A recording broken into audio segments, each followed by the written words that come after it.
Orient bell tiles studio से आप देख रहे हैं एबीपी न्यूज। नमस्कार, रणनीति में आपका बहुत स्वागत है। मैं हूं आपके साथ शीरी। आज रणनीति के शनिवार स्पेशल में आज एक नहीं बल्कि दो न्यूज मेकर हैं। एक तरफ बैंकॉक भूकंप के झटकों से बर्बाद हो गया है। थाईलैंड के साथ साथ म्यांमार में भी आए भूकंप ने 1000 से ज्यादा लोगों की जान ले ली। आज आपको रणनीति में सीधे बैंकॉक लेकर चलेंगे। कुदरत के क्रोध के साथ साथ जनता का आक्रोश भी आपको दिखाएंगे। बात नेपाल की भी होगी, जहां लोगों का गुस्सा फूट पड़ा है। राजशाही और लोकतंत्र की मांग को लेकर नेपाल में हालात खराब हैं। रणनीति में आज आपको काठमांडू भी लिए चलेंगे और वहां पर भी क्या हालात है बताएंगे। लेकिन सबसे पहले बात बैंकॉक की।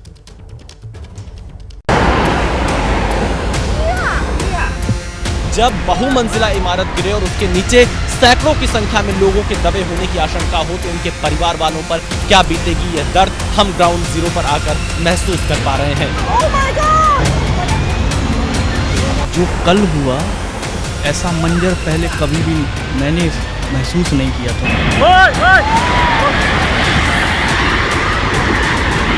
जिनके अपने खोते हैं, ऐसे हालात में वही इस दर्द को समझ सकते हैं। आंखों में आंसू हैं, बहुत परेशान हैं कि उनके अपनों की कोई खबर, कोई सूचना उन्हें मिल पाए। यहाँ पर अभी भी 100 से ज्यादा लोगों के मिसिंग होने की सूचना है।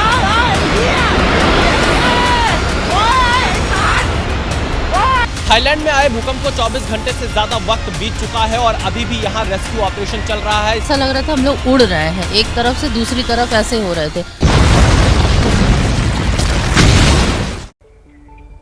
थाईलैंड और म्यांमार में कल आए 7.7 की तीव्रता वाले भूकंप से भारी तबाही मची है। म्यांमार में अब तक 1000 से ज्यादा लोगों की जान जा चुकी है। हजारों की संख्या में लोग घायल हैं, जबकि थाईलैंड में भी मौत का आंकड़ा बढ़ रहा है। पर्यटकों का पसंदीदा बैंकॉक भूकंप के झटकों से बर्बाद हो चुका है।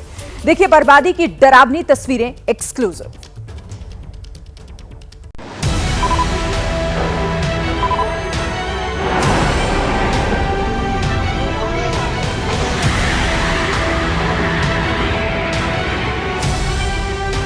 एक सेकंड, 2 सेकंड, 3 सेकंड, 4 सेकंड और बहुमंजिला निर्माणाधीन इमारत का नामो निशान मिट गया। थाईलैंड से लेकर म्यांमार तक भूकंप ने भयंकर तबाही मचाई। कहीं बहुमंजिला इमारत रही,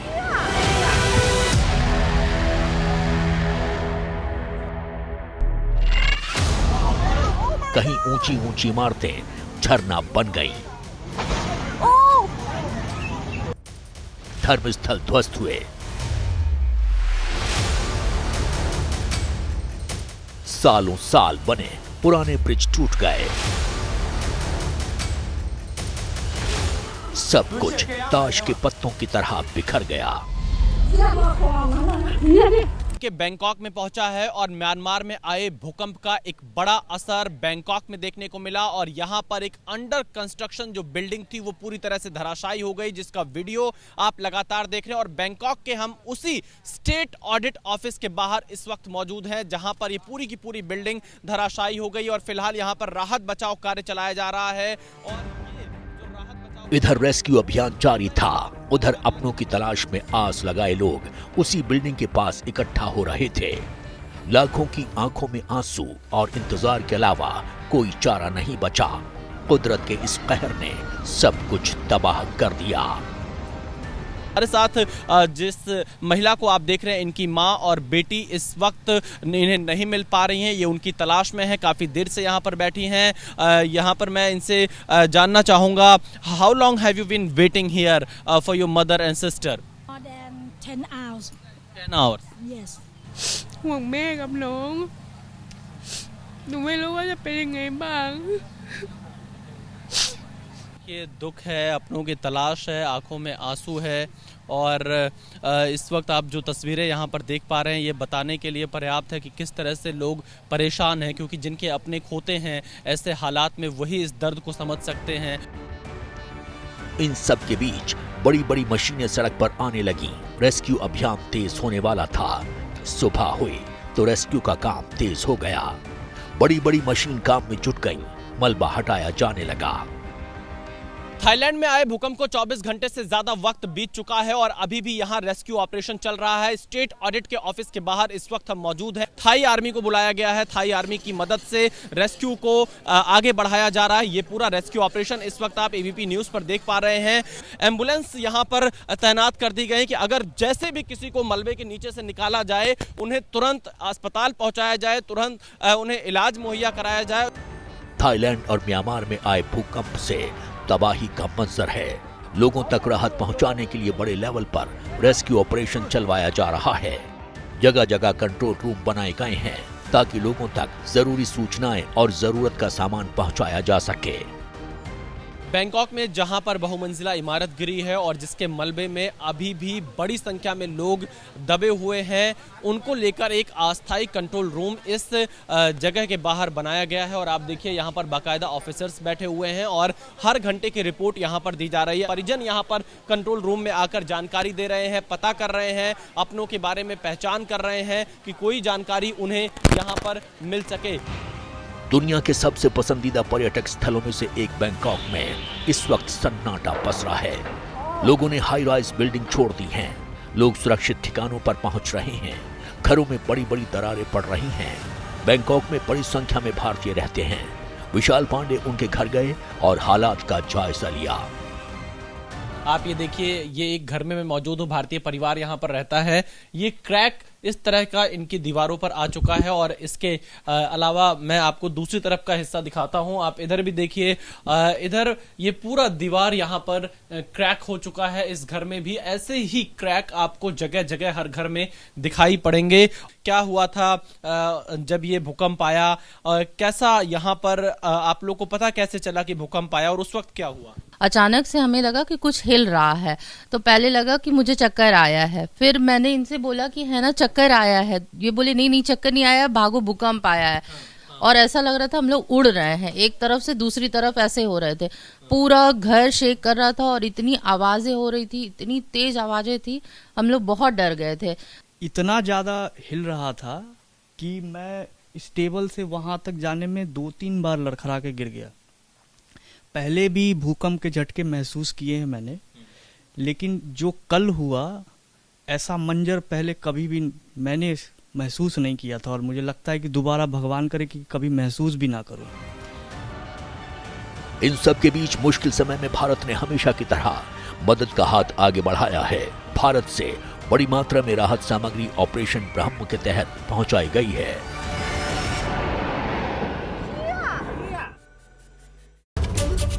आइए अब सीधे ग्राउंड पर आपको लिए चलते हैं। बैंकॉक से हमारे संवाददाता विशाल पांडे लाइव इस वक्त हमारे साथ जुड़ गए हैं। विशाल, अभी क्या वहां पर हालात है, किस तरह से रेस्क्यू ऑपरेशन चलाए जा रहे हैं, क्या कुछ फिलहाल आप देख पा रहे हैं वहां?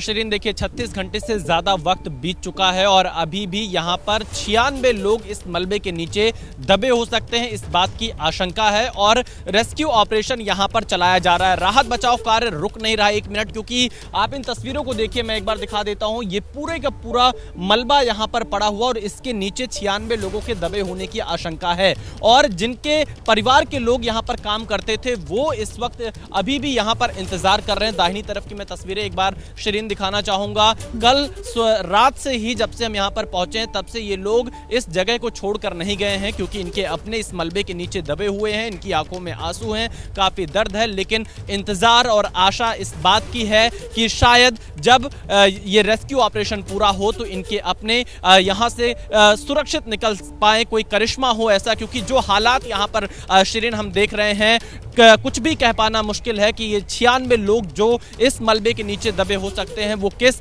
हालत में होंगे, क्योंकि अभी भी काफी समय इस पूरे मलबे को हटाने में लगेगा। कई बड़ी बड़ी मशीनें, क्रेन यहाँ पर लगी हुई हैं मलबे को हटाने के लिए, लेकिन वक्त बहुत लगेगा। बहुत बड़ी इमारत थी ये, बहुमंजिला इमारत थी और अचानक से ये इमारत जब भूकंप आने के बाद गिरी, सैकड़ों की संख्या में मजदूर यहाँ पर काम कर रहे थे और अभी भी दबे हुए हैं। शिरीन, आप नजर बनाकर रखिएगा। बहुत शुक्रिया फिलहाल आपका विशाल इस तमाम जानकारी के लिए। और कुदरत के क्रोध के बाद अब बात करेंगे नेपाल की जनता के आक्रोश की।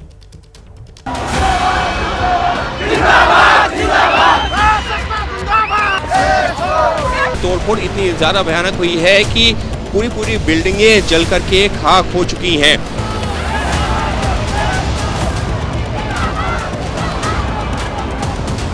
आगजनी हुई है। दफ्तर के अंदर जो सामान था उसको बाहर ला करके कुछ इस तरीके से जलाया गया है।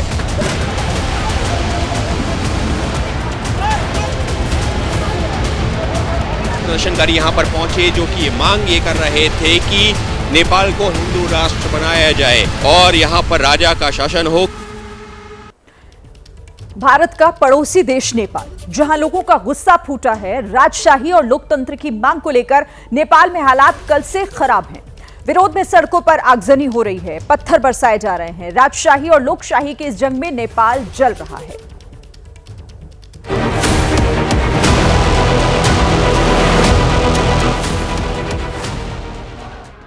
काठमांडू की सड़कों पर संग्राम, कहीं जली कार, कहीं टूटी दुकान, जलने लगा नेपाल।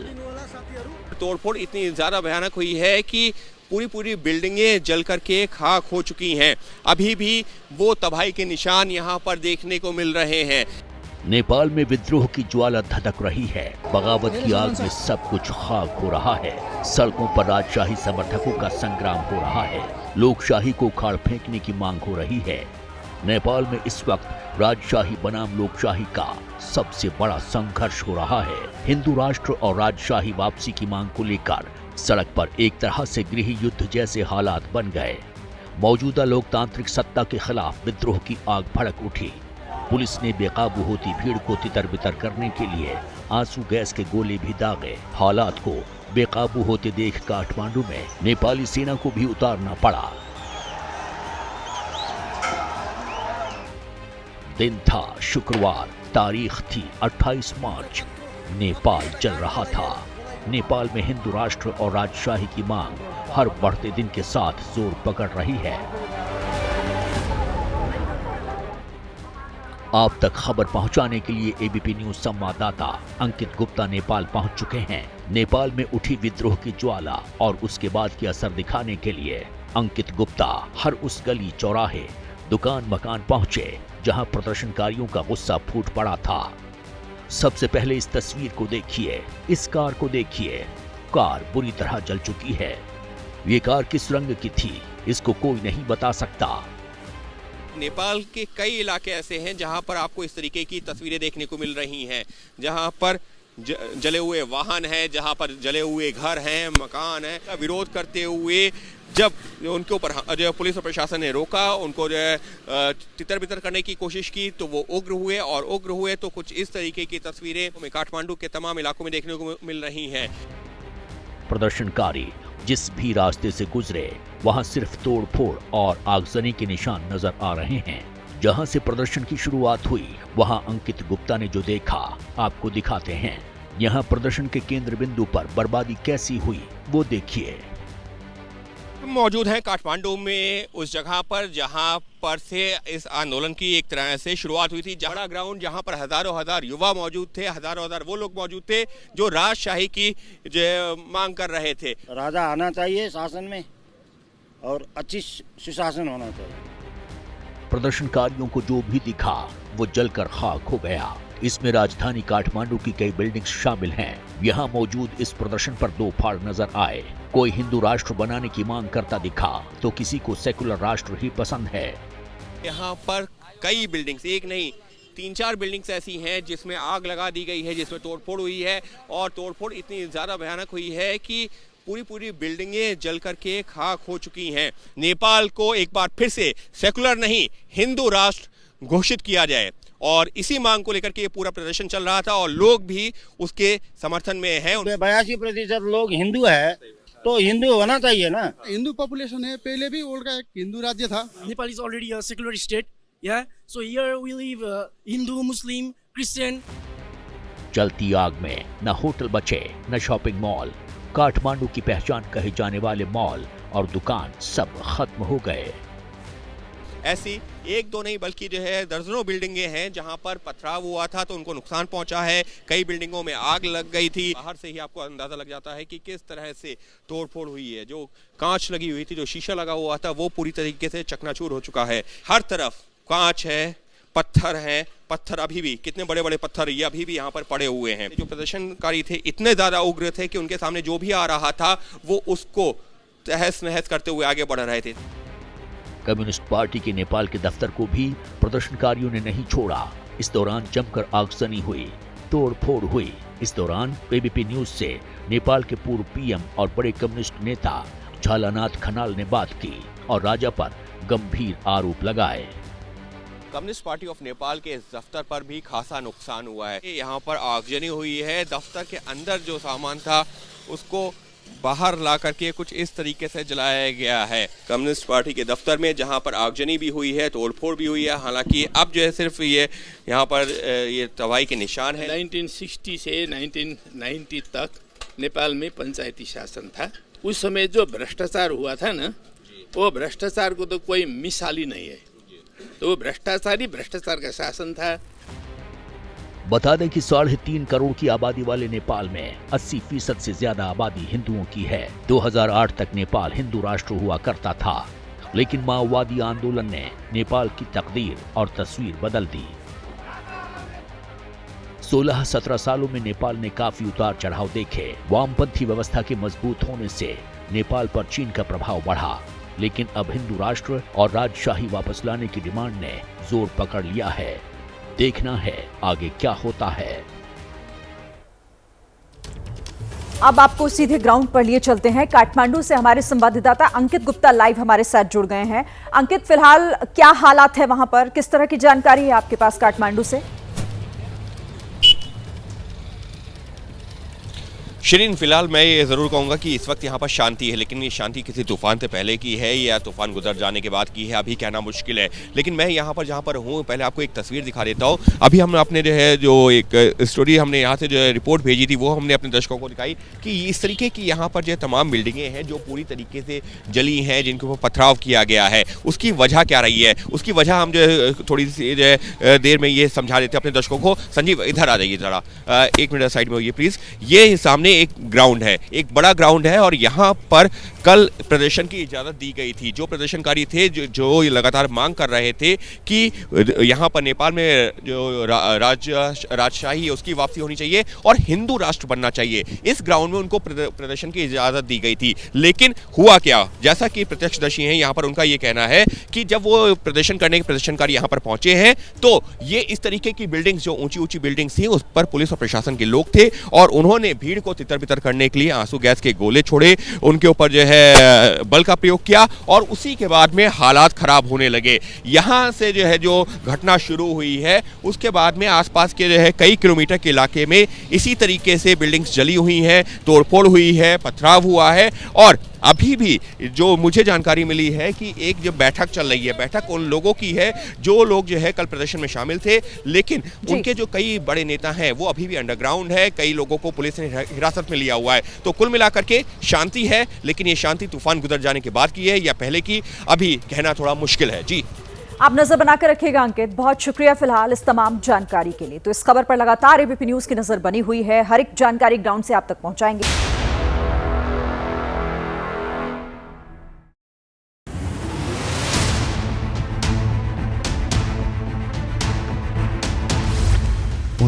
मार्च, कितना खतरनाक काल।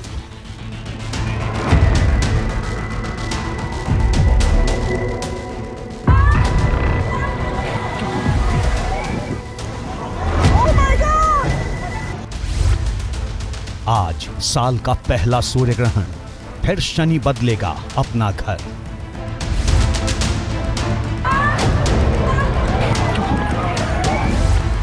क्या ग्रहों की चाल से आया भूचाल?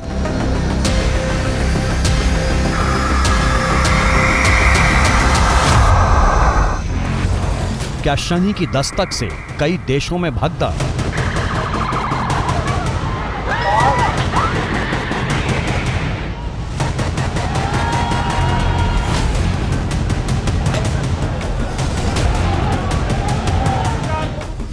मीन में शनि सूर्य का योग, क्या महासंकट का संयोग?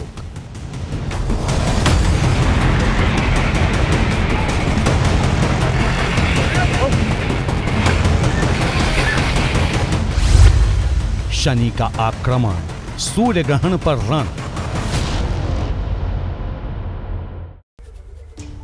आज शनि का आक्रमण और सूर्य ग्रहण की सबसे ज्यादा चर्चा हो रही है। सोशल मीडिया से लेकर ज्योतिषियों के बीच भी इस पर मंथन हो रहा है कि ग्रह नक्षत्रों के हिसाब से आने वाले समय में क्या होने वाला है, क्योंकि आज का दिन दो बड़ी घटनाओं का साक्षी है।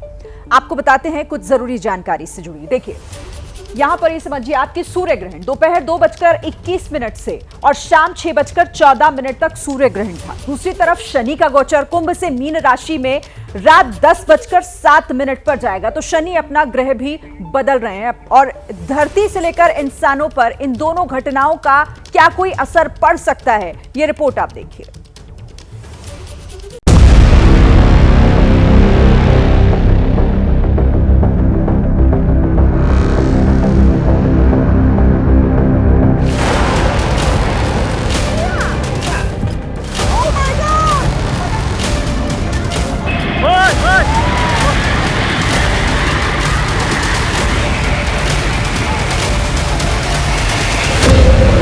सूर्य ग्रहण से पहले बैंकॉक, म्यांमार में आई तबाही।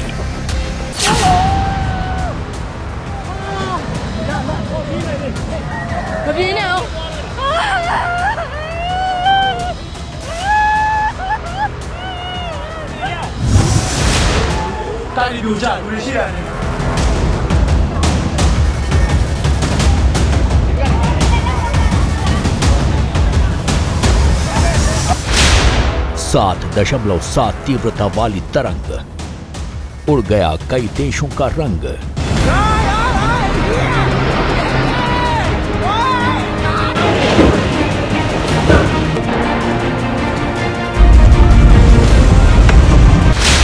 भूकंप से बरपी बर्बादी, चपेट में आई बड़ी आबादी।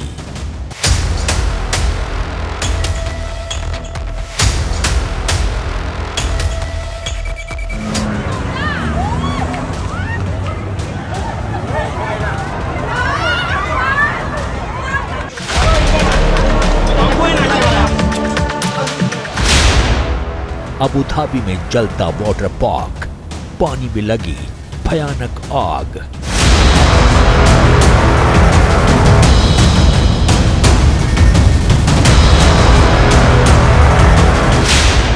म्यांमार से मेक्सिको तक अभी क्यों कुदरत का तांडव।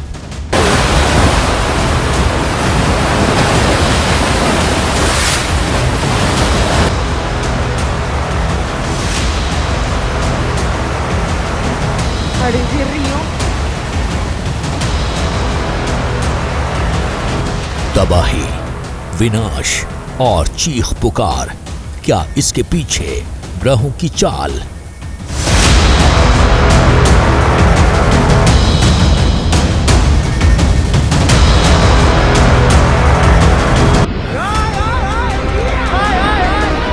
क्या ये सब सूर्य ग्रहण और शनि की बदलने वाली चाल के दुष्परिणाम हैं? एबीपी न्यूज ऐसा दावा नहीं करता, लेकिन ज्योतिष विद्या में करोड़ों लोगों का विश्वास है। ज्योतिष में आस्था रखने वाले मानते हैं कि ग्रहों की चाल से शनि के प्रकोप से भूकंप, बाढ़, आग और तूफान आने की संभावना बढ़ जाती है।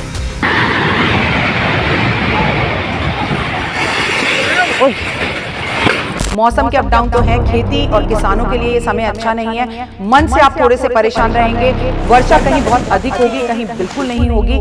सुनामी आने की भी चांसेस हैं। ऐसी भविष्यवाणियां जो पिछले कई दिनों से ज्योतिष के विद्वान लगातार एबीपी न्यूज पर कर रहे थे।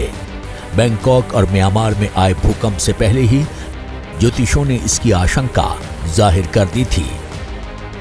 शनि और राहु की युति होती है तो इसको ज्योतिष शास्त्र में बहुत नाम है। कुछ लोग पिशाच योग कहते हैं, कुछ लोग शापित योग कहा जाता है, क्योंकि सूर्य शनि की जो ये 51 दिन युति जो बन रही है, ये कहीं ना कहीं भूकंप के लिए, आर्थिक स्थिति के लिए, युद्ध के हालात के लिए बहुत अच्छी नहीं। ज्योतिष से जुड़े जानकार मानते हैं कि जब जब दुनिया में राहु के साथ शनि ने युति बनाई है, वो समय, वो काल दुनिया के लिए उथल पुथल ही लेकर आया है। और करीब 11 साल बाद एक बार फिर वैसे ही पाप ग्रहों के योग बने हैं।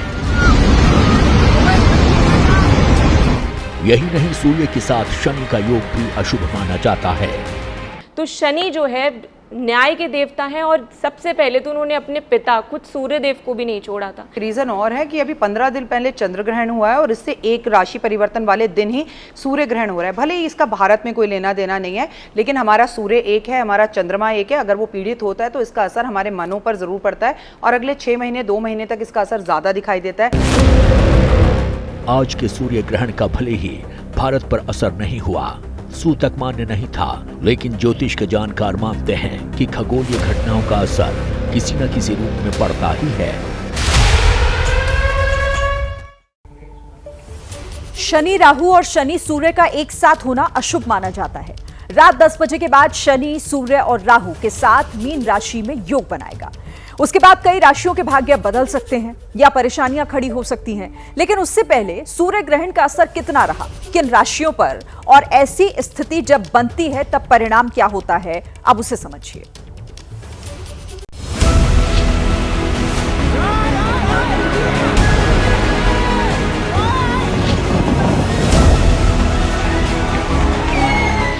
वैज्ञानिक इसे पूरी तरह से एक खगोलीय घटना मानते हैं। सूर्य और पृथ्वी के बीच में चंद्रमा आने पर सूर्य ग्रहण लगता है। कभी आंशिक तो कभी पूर्ण सूर्य ग्रहण की घटनाएं घटती हैं।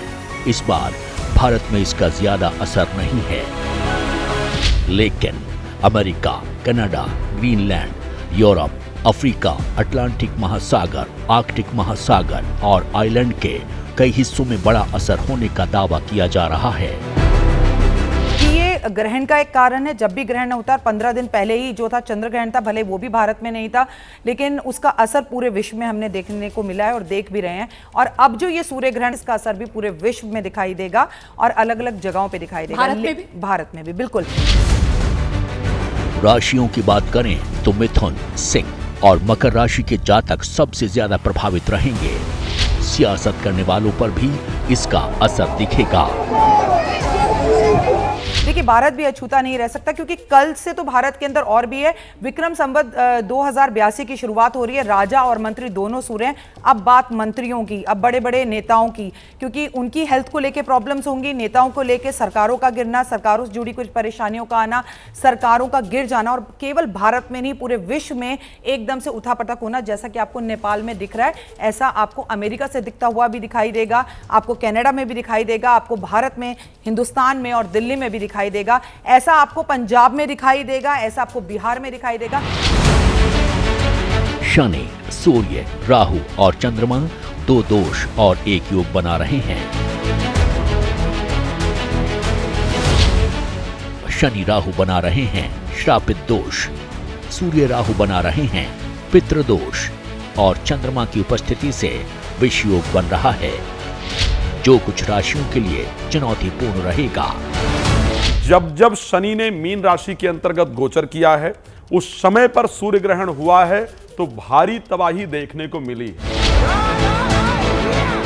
ये दावे ऐसे ही नहीं किए जा रहे हैं। एक नजर आंकड़ों पर डालिए। जब सूर्य ग्रहण के आसपास प्राकृतिक आपदाएं आईं, ताजा घटना म्यांमार, थाईलैंड में भूकंप का आना है। सूर्य ग्रहण से 24 घंटे पहले हजारों की मौत हो जाती है और कई लापता हैं।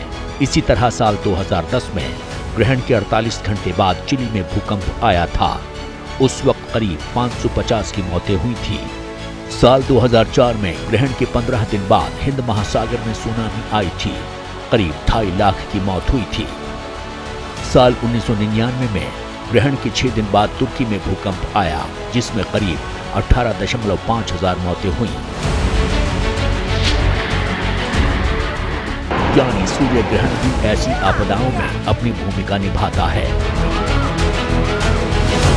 1990 से लेकर के 1991 के बीच में राहु और शनि दोनों की युति हुई थी, और उस समय पर भी अगर देखेंगे तो 20 जुलाई 1990 को सूर्य ग्रहण हुआ, 15 जनवरी 1991 को ग्रहण हुआ, 11 जुलाई 1991 को ग्रहण हुआ। अब आप अगर 1991 और 92 के बीच में जाकर के देखेंगे तो आपको बहुत सारी चीजें नजर आएंगी, जिसमें आपको नजर आएगा हमारे भारत के अंदर अगर मैं देखूं तो कश्मीरी पंडितों के साथ जो एक बहुत बड़ा अत्याचार प्रारंभ हुआ, जो उनका पलायन शुरू हुआ, ये वही समय था, कोई दूसरा समय नहीं था। जो परिस्थिति पहले घटित हुई है उसी प्रकार की जो परिस्थिति है वो अभी घटित होने वाली है। आने वाले जो 51 डेज हैं उसमें सबको सावधान रहने की आवश्यकता है। एबीपी न्यूज के खास शो शनि वॉर में इस बात की आशंकाएं कई ज्योतिषियों ने जताई थी। भूकंप से लेकर आग लगने की घटनाओं का दावा किया था। ज्योतिषी मानते हैं कि ग्रहों की चाल भी ऐसी घटनाओं की एक वजह हो सकती है।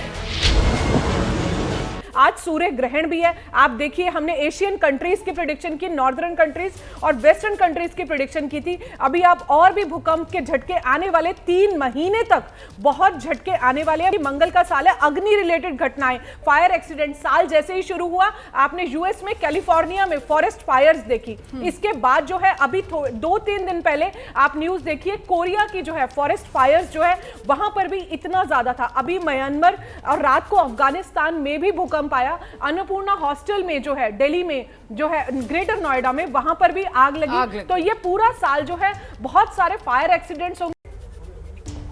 ज्योतिषी राजनीतिक अस्थिरता बढ़ने, बड़े बदलाव, जनता की नाराजगी, सत्ता और जनता के बीच तनाव और बेवजह के युद्ध की स्थितियां बनने की आशंका जता रहे हैं। साथ ही ये भी दावा कर रहे हैं कि कई बड़ी हस्तियों के स्कैंडल भी सामने आ सकते हैं। यानी सूर्य, शनि और राहु बड़ी हलचल पैदा करने वाले हैं। ऐसे में सवाल है कि प्राकृतिक आपदाओं को छोड़कर आम इंसानों, राशियों पर पड़ने वाले प्रभाव को कैसे कम कर सकते हैं।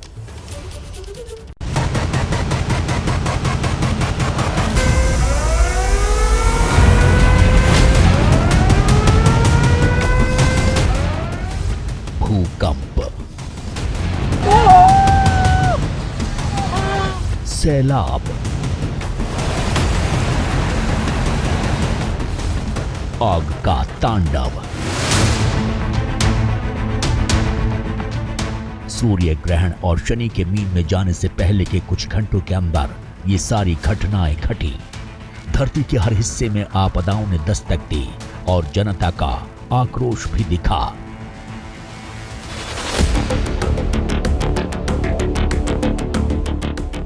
इन घटनाओं को ज्योतिषी सूर्य ग्रहण और शनि की चाल से जोड़कर देख रहे हैं। सूर्य ग्रहण का शनिवार के दिन होना और उसी के साथ साथ शनि का राशि परिवर्तन भी उसी दिन, और दोनों ही कहीं ना कहीं शत्रु माने जाते हैं, हालांकि पिता पुत्र हैं। तो ये समझना होगा, एक जनता है और एक राजा है, और जनता और राजा में अगर विद्रोह हो जाएगा तो स्थिति गंभीर हो जाएगी। वही हो रहा है, नेपाल में शुरू हुआ, अभी आपको साउथ अमेरिका से लेकर और जगहों पे भी इसकी वानगी देखने को मिलने वाली है। तो स्थिति कहीं से भी अच्छी नहीं कहा जा सकता।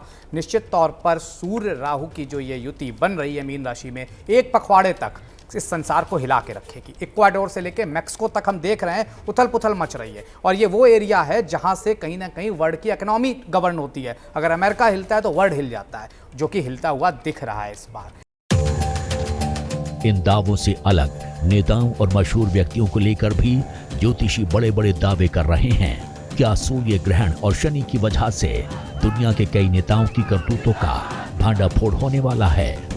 और यहाँ पे सिर्फ सूर्य और राहु का ग्रहण नहीं है, चंद्रमा 3 ग्रह नहीं है, यहाँ पे और भी प्लैनेट है जो षड्ग्रही योग बनेगा। जी, राहु के जो गुरु है शुक्र भी वही विराजमान है, बुध भी, और आज शनि महाराज भी गोचर कर जाएंगे। तो ये जो 5 ग्रहों की पंचायत लगी है, ये बहुत बड़ा चेंजेस लेके आ रही है, जो सरकार में भी हमें मिलेगा, और बड़े बड़े राजनेताओं के, बड़े बड़े लोगों के इस समय स्कैंडल बाहर आने वाले हैं। ये 3 महीने, मैं नाम नहीं लेना चाहूंगी, लेकिन बहुत बड़े स्कैंडल बाहर आएंगे, बहुत सारी चीजें बाहर आएंगी जो हमें। इस पर थोड़ा सा और जल्दी से बताइए, स्कैंडल्स मतलब बड़े किसके स्कैंडल्स, किस किस्म के स्कैंडल्स बाहर आने वाले हैं? राजनेता हैं जिन पे कैरेक्टर और पैसे से रिलेटेड बहुत भ्रष्टाचार के मामले उजागर होने वाले, बिल्कुल बिल्कुल बाहर आने वाले। और भूकंप अभी 5 से 6 दिन में अभी और झटके आपको महसूस होंगे, और ये साल ही भूकंप का है तो पूरे साल ही मिलेंगे, लेकिन अभी नियर बाई और 5-6 दिन बहुत सेंसिटिव रहने वाले। यानी एक तरह से कहा जाए कि न सिर्फ सूर्य बल्कि न्याय के देवता शनि कर्मों के हिसाब से फल देने की तैयारी में हैं। सबसे मंद गति से चलने वाले शनि कठोर दंड दे सकते हैं। ऐसे में सवाल है कि बचाव के लिए क्या उपाय हैं? सूर्य ग्रहण के प्रभाव से बचने के लिए सूर्य मंत्रों का पाठ करें।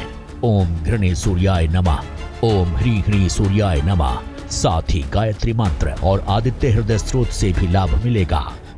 तो आपसे कहूंगी मंत्र जाप करें, संयम रखें, प्रभु का नाम लें और जितना हो सके उतना ज़्यादा जाप करें, हनुमान चालीसा का पाठ करें। ग्रहण से पहले भी स्नान करिए, ग्रहण के बाद भी स्नान करिए, डरिए मत। और ग्रहण के टाइम पर ज़िंदगी का सबसे खूबसूरत वो मौका होता है जब आप अपनी चीज़ों को मैनिफेस्ट कर सकते हैं। ये सब चीज़ें अगर इस टाइम पर आप करें और गुड़ और गेहूँ का दान करें तो बहुत अच्छा रहेगा। शनि के प्रकोप से बचने के लिए शनि चालीसा का पाठ के साथ साथ ओम शाह शनिचराय नमः मंत्र का जप करें। भगवान शिव मंगल की भी उपासना करें। शिवलिंग पर तांबे के लोटे में जल अर्पित करें। शनिवार को पीपल के नीचे सरसों का दीपक जलाएं। गंगा जल में काला तिल मिलाकर शिवलिंग पर चढ़ाएं। संभव हो तो प्रतिदिन शिवालय मंदिर की सफाई करें। सफाई कर्मचारी को पैसे, मिठाई, कपड़े दान करें। अगर आप काले और नीले कपड़े पहनते हैं तो उसे न पहने। हल्के रंग के कपड़े पहनने से लाभ होगा। इस्तेमाल न होने वाले कपड़े घर से निकाल दें। फटा कपड़ा बिल्कुल न पहने। साफ सफाई का ध्यान दें और खोटे सिक्कों, खराब इलेक्ट्रिकल सामान को घर से बाहर कर दें।